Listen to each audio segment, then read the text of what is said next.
அகிலத்தையே ஆளும் அன்னை ஆதிபராசக்தி இந்த திருமயிலையிலே அருள்மிகு கோலவழி அம்மனாகவும் ஆடும் காளியாகவும் நடராஜ பெருமானோடு போட்டியிட்ட அன்னை மங்குள் மதிதவழும் மாடவீதி மயிலாப்பிலுள்ளார் குற்றாலத்தார் கொடிமுடியார் என்று நடராஜ பெருமான் புலியூரிலே ஆடினார். அதாவது எங்கிருந்து ஆடுகிறார் என்றால் மயிலாப்பூரிலிருந்து ஆடி செல்லுகிறார். அப்பொழுது நடராஜ பெருமான் ஆடி செல்லும் பொழுது அவருடன் ஆடிய அம்பிகை இங்கே பத்ரகாளி அம்மையாக கோலவழி அம்மையாக, அதாவது கோலம் என்றால் அழகு என்று பொருள், அழகான விழிகளை உடையவள். ஆகவே அம்பிகைத்தான் இந்த எல்லைக்கு அதிபதி.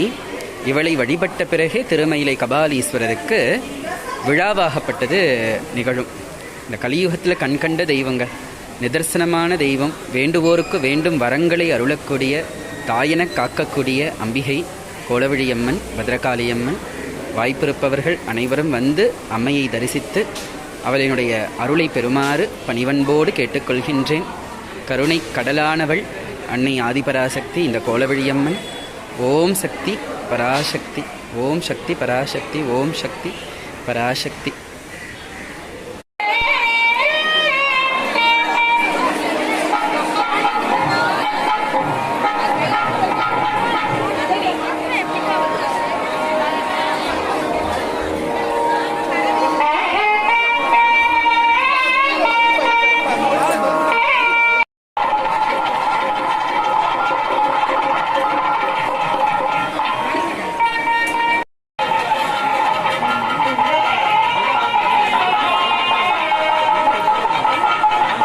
கோலவழி அம்மனுக்கு அலைக்கடல் என மக்கள் அனைவரும் பங்குனி பெருவிழாவினுடைய முதல் விழாவாகிய அம்மனுக்கு பால்குடம் எடுத்து வரக்கூடிய காட்சி. ஓம் சக்தி பராசக்தி, கோலவழி தாயே போற்றி, பத்ரகாளி அம்மையே போற்றி.